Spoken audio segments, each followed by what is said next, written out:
going on, guys? It's Cliffy here. Today we've finally broken into something on the county scene that isn't first class cricket. That's right, we have managed to go and pick up... Man, this is a cool kit. Look at this Hampshire kit. This is a cool kit. Playing today in our T20 debut.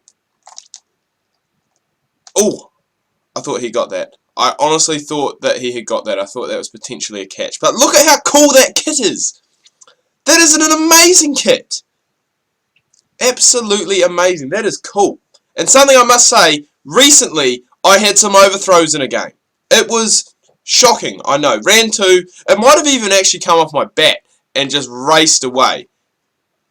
And I was so stoked. But it's weird because in this game, you run two, you get the 4 overthrows, you only get 5 runs for it. I think it's the same if you run 3, you still only get the 4. And speaking of overthrows, last night in the T20, New Zealand versus Zimbabwe, George Worker, I believe, could be the first person to score 7 runs off a single ball in an international T20. Basically, ran 3, and then the throw, I think, from the outfield was inaccurate, went to the guy in the middle of the pitch who had a shot at the stumps, had he hit, Ronke was all but gone, and the ball trickled away for 4. So George Worker picking up 7. And when I saw it, I just couldn't believe it.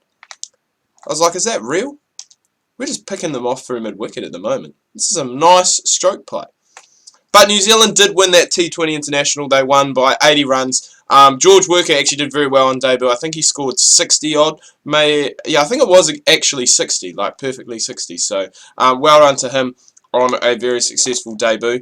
And Adam Milne came back as well, and he bowled well. Ish Sodhi bowled well too. And we've got off to a good start here. We played Surrey not too long ago in the first class championship, in the county championship. And I can't quite remember how we got on. I was going to say, we've timed that well. We've timed it well enough to get 1 as well. So we take Stuart Meeker for 13 off his first over. And it's going to be interesting to see what kind of role we play here in this T20 Championship. I mean, in the Big Bash, we were kind of one of those guys who went out and tried, you know, more to bat through. And I guess kind of that's what I try to do now in T20s, especially considering the field that a lot of teams will set for me now. A lot of teams obviously know me. I don't know in this competition as much, but in the Big Bash, they set the field, they've got the 2 guys down the ground, they've got cover and extra cover sorted, which are my 2 real go-to areas. So really just trying to play everything at the moment off our legs until we can go and change the field. But we've got off to a good start, 15 off 7, and we're just going to look to keep going and just keep... I was going to say keep rotating the strike, but we haven't had a chance to go and do that now as we flick that one away for 4. Move on to 19 just like that. And this is a very, very good start from us. 19 off 8 and Hampshire going good as well. So they're just racing. They are racing off the bat now. We've got our timing. Our confidence is up. Balls are just coming onto the bat. They're just getting flicked away and we're picking up 4s all day long. So let's keep it going, because it is going well. Surely you'd think by now that he would go and bowl outside off, because basically they've given me the opportunity to play this shot time and time again. They're bowling it far too straight. It's on the pads. It's just being flicked away. Well, more worked away, I guess, through mid-wicket. And, there we go. Finally, he does what I asked, puts one outside off, and look at that. You get a dot ball Dernback. Well done. Right, speaking of Dernback, he is English. We've got to talk about the Ashes. What happened to the Australians in that 4th test? What's happened to me there? I've played 2 dot balls and missed 2 balls. What happened to the Australians in the 3rd test? Who knows? The selectors said they got it wrong not to go and select an all-rounder to play. Obviously, I talked about this a wee while ago. Sean Marsh obviously came in for brother Mitchell Marsh. He batted at 4. Clark shipped down to number 5. And Adam Voges shipped down to number 6. Didn't work for them. Voges did get a few runs in the 2nd innings. I think he got 51, which is only, apart from Warner and Rogers, the only real kind of form of resistance for that English side. And to be honest, I really don't know what went wrong for the Australians. I mean, the 1st innings, obviously, when you get bowled out for 60, you're always going to be on the back foot. And that was the case. I mean, they were trailing by how many, you know, going into their 2nd innings. England scored that many. Oh, I haven't timed that one that well. The big fella, Chris Tremlett, coming in and bowling now.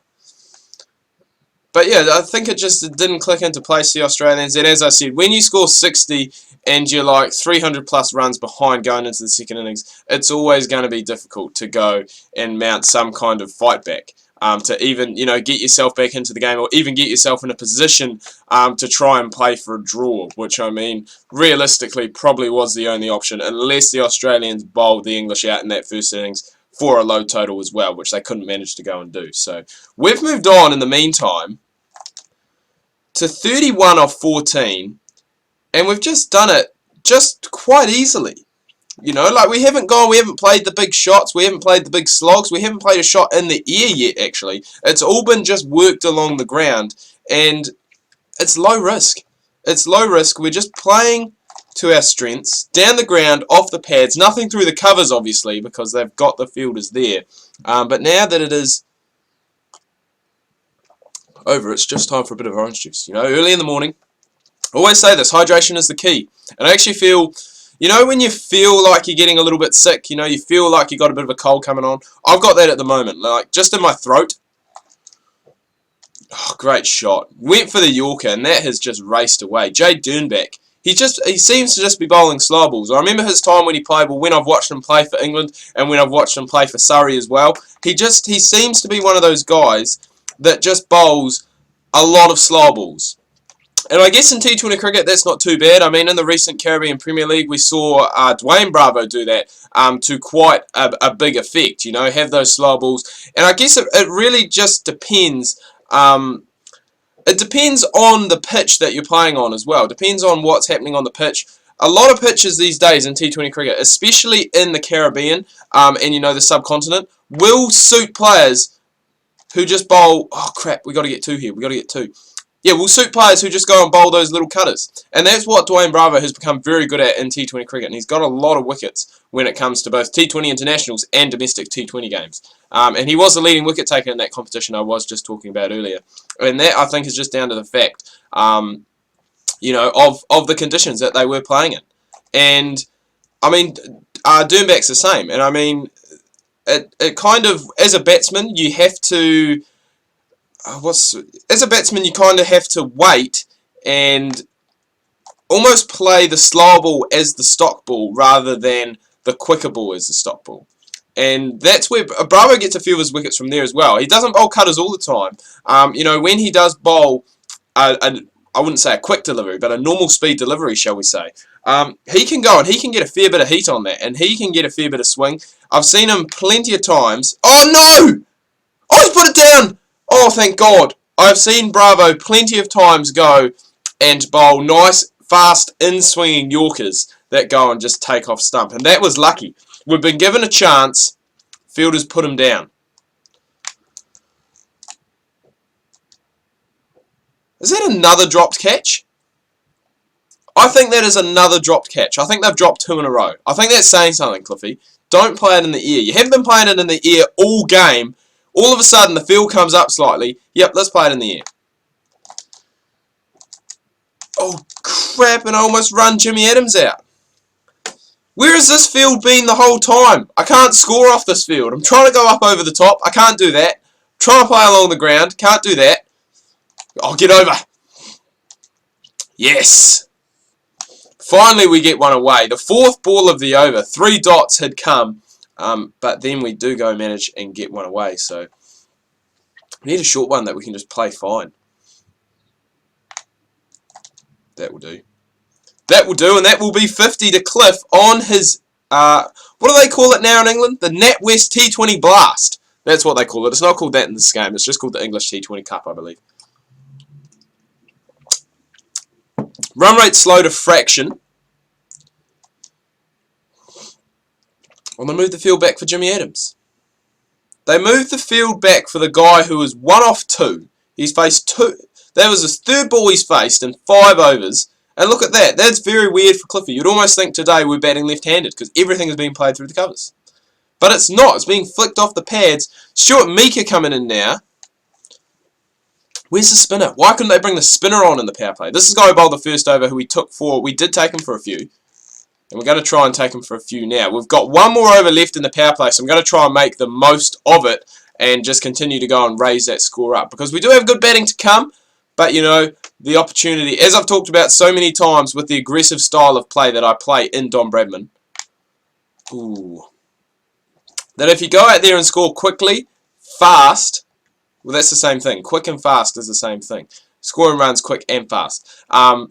It puts less pressure on you guys coming in later on. That one there has been played over cover. I must say, it is a hell of a lot harder to play these aerial shots today. Remember, we were dropped on, what were we dropped on? 45. And then we were possibly dropped on 45 again the very next ball. So, it is harder to get it up and get it over. Like, timing, when we're playing it along the ground, we were timing it absolutely superbly. But in the air, not quite as much. We still have moved on to 64 off 31 though. Oh, damn it. That was a shot to flick off your legs, Cliffy. Get the strike for the next over, which probably is going to be the spinner, I would say. We need a single. Fine leg on deep mid wicket.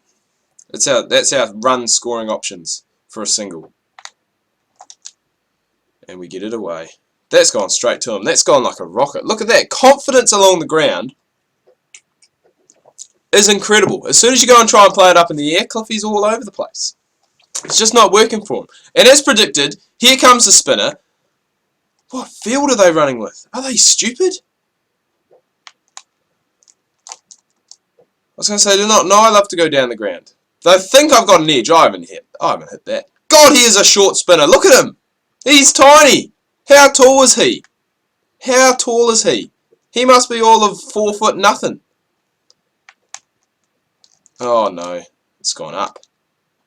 It's gone far enough though. It's almost gone for 6. I didn't get that at all. There was no timing on that whatsoever. And it's almost gone for a 6. Jeez. There we go. Now we're getting some timing back, boys. We're getting back into it, getting back into our work. And that is a 6. That one is a lot more cleanly struck. And we get front... I don't want front foot skill +2. I want back foot up. Or even offside. There we go. That one's timed a wee bit better. It's not timed perfectly, but it's in that gap. And we go and pick up another 4. So we are just going great guns at the moment.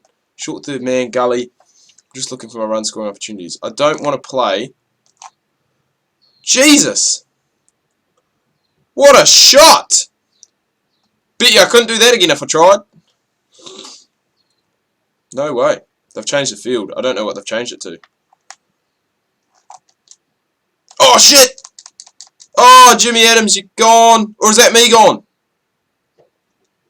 No! We didn't cross! Shit! Bloody classic Cliffy moment. Trying to keep the strike, boys, and we run ourselves out on 85. But a very well-made 85 on debut for this Hampshire side. It is. Let's see what happens towards the end. Hopefully they can go and post still a decent score, and hopefully we can pick up a win in our debut game. Because I remember back on my career ages ago when we were playing for Somerset, I think, we really did struggle in the T20 competition. But as you can see here, we have gone and picked up the win. How the hell did Irvine get... Oh, fair enough. I was going to say, how did he get man of the match? He only took 2 for 28, but he did score 44 off 26. We did score 85 off 39, which potentially, you know, you could have gone and included us in, guys. I mean, 85 off 39, we really got our guys off to a good start. But, all in all, the team has won. We've got a good win by 24 runs. It's going to be good for our net run rate, which is what we like to see, sorry. Anyway, guys, do hope you've enjoyed this video. If you have, please remember to leave a like. If you are new, please do subscribe. Make sure you check out my Facebook and Twitter. Links to that can be found down below in the description. Hope you had a good weekend. Make sure you tune in tomorrow. We've got something new, a bit of Rocket League, just to go and see how that goes on the channel. It looks like a whole lot of fun. I've never played before. It's going to be my debut game, so make sure you go and check out that. As I said earlier, hope you had a good weekend, and we'll see you tomorrow.